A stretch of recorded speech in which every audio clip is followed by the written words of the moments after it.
राज्यमंत्री छगन भुजबळ यांनी एक महत्त्वाचं आणि सूचक विधान केलं आहे. माझ्याकडे आधी कृषी खातं सोपवण्याचा आग्रह होता, पण शेवटी ते दिलं गेलं नाही, असं ते म्हणाले. त्यांच्या या वक्तव्यामुळे राजकीय वर्तुळात चर्चा सुरू झाली आहे. खाते वाटपाच्या निर्णयामागे नेमकं कोणतं समीकरण होतं, यावरून तर्कवितर्क लावले जात आहेत.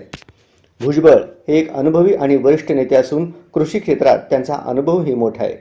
त्यामुळे कृषी खाते न मिळाल्याची खंत त्यांनी व्यक्त केली असल्याचं दिसून येत आहे. आता त्यांनी यावर अधिक भाष्य केल्यास नवा वाद निर्माण होण्याची शक्यता आहे. अजितदादांनी सुद्धा जे आहे जी खाती वाटायला आली होती, फायनान्स त्यांच्याकडे घेतल्यानंतर बाकीची खाती माझ्यापुढे ठेवली आणि तुम्हाला पाहिजे ते खातं घ्या. तर त्यावेळी जेव्हा चर्चा करत होते त्यांनी मला खूप आग्रह केला की खातं मोठं आहे, चांगलं आहे, घ्या घ्या घ्या घ्या. खूप आग्रह त्यांनी माझ्यासाठी.